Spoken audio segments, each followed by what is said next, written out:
Sedih banget ngelihatnya, batik yang udah diklaim UNESCO asalnya dari Indonesia, tapi Sony lebih milih ngangkat artis dan batik sebagai budaya dari Malaysia. Halah, halah, halah. Orang nak buat dia pun nak buat juga. Orang kena puji dia pun nak kena puji juga. Klaim batik dan wayang. Promosi film Venom menggunakan batik dan wayang Malaysia. Batik dan wayang merupakan budaya asli dari Indonesia. Namun, ada sebuah film yaitu film Venom The Last Dance yang dipromosikan menggunakan wayang dan batik yang diklaim sebagai wayang dan batik Malaysia. Tentu ini menimbulkan kegaduhan karena sebagian warga Indonesia memprotes dan tidak terima jika wayang dan batik disebut asal Malaysia. Sedih banget ngelihatnya, batik yang udah diklaim UNESCO asalnya dari Indonesia, tapi Sony lebih milih ngangkat artis dan batik sebagai budaya dari Malaysia.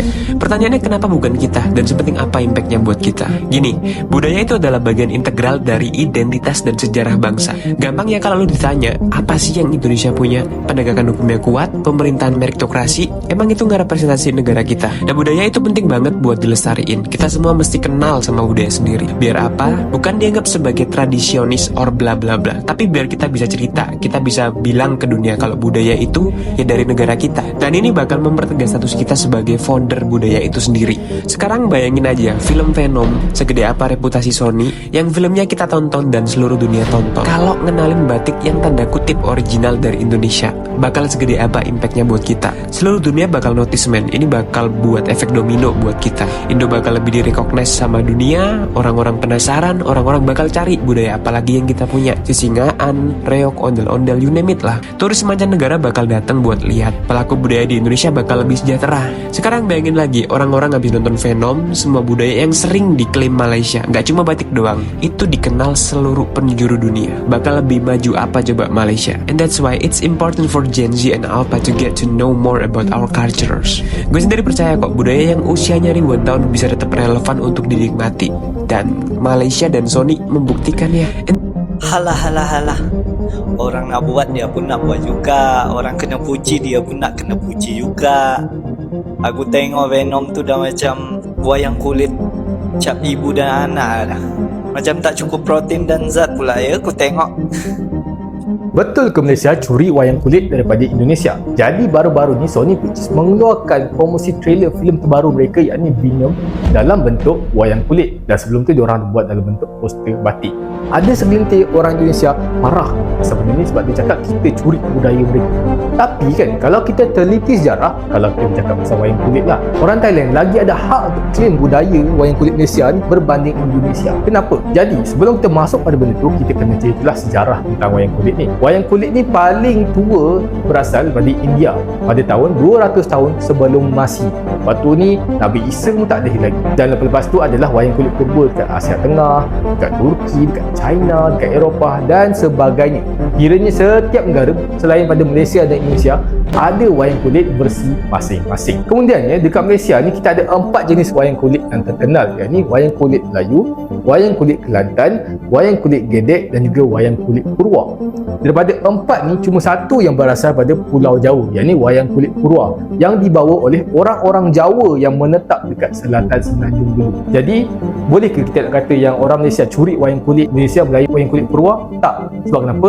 Wayang kulit Purwa bukanlah wayang kulit yang terkenal di Malaysia. Yang terkenal di Malaysia ialah wayang kulit Kelantan. Dan selain daripada itu, wayang kulit Kelantan, Melayu dan Gedek ni semua berasal dari tanah Semenanjung. Jadi kalau kita tengok sejarah pula, wayang kulit Kelantan ni dipercayai wujud melalui kerajaan Patani pada abad ke-15 Masihi. Pada waktu tersebut mereka sedang mengalami zaman kegemilangan mereka. Dan tempias ni terkena pada orang Kelantan yang juga merupakan orang yang sebangsa dan senegara dengan Patani pada waktu tersebut. Tapi kalau kita tengok pula catatan di JKKN Kelantan, ada disebutkan yang wayang kulit Kelantan ni dibawa oleh orang-orang Siam di selatan Thailand berhijrah ke Kelantan pada tahun 1837 Masihi disebabkan oleh hubungan erat di antara Raja Siam dan Raja Kelantan pada waktu tersebut. Walaupun ada dua teori berbeza, dua-dua bersetuju yang wayang kulit Kelantan berasal daripada selatan Thailand dulu. Tapi walau bagaimanapun, disebabkan oleh asimilasi yang lama di antara orang Siam dan juga orang Kelantan, maka wayang kulit Kelantan ni dia dah berubah sikit rupanya berbanding pada wayang kulit yang juga dibawa oleh orang Siam yang masih mempunyai rupa wayang kulit Thailand. Contohnya kalau kita tengok muka wayang kulit Gedek ni, perempuan ni, muka dia sama dengan perempuan pada wayang kulit Thailand bernama Nang Taluk. Tapi kita juga masih mempunyai ciri-ciri pengaruh siam pada wayang kulit Kelantan ni. Contohnya, kalau ketok kepala dia ada pakai mahkota kecil yang bernama ketopong. Mahkota ni banyak dipakai oleh raja-raja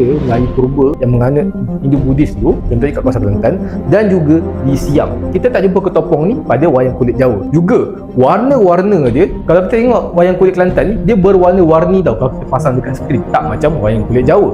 Dan semua ciri-ciri ni hanya ada pada ciri-ciri wayang kulit Thailand berbanding wayang kulit Jawa. Jadi tak betul kalau kita nak cakap wayang kulit ni dicuri, wayang kulit Malaysia ni atau wayang kulit Kelantan dicuri daripada Indonesia, sedangkan orang Thailand lagi ada hak untuk claim yang kita curi budaya mereka. Tapi orang Thailand tak ada isu pasal benda ni. Kenapa? Sebab dia pun berkongsi budaya dengan orang Malaysia, dan orang Malaysia pun berkongsi budaya dengan orang Thailand. Contohnya, kita menerima budaya menora dan juga wayang kulit dari orang Siam, tapi orang Siam Thailand menerima budaya, menerima resepi gulai-gulai Melayu dimasukkan ke dalam resepi masakan mereka. Dan dua-dua negara ni tak ada isu sebab duduk cukup matang untuk menerima yang kita boleh berkongsi budaya tapi duduk kat dua negara yang berbeza.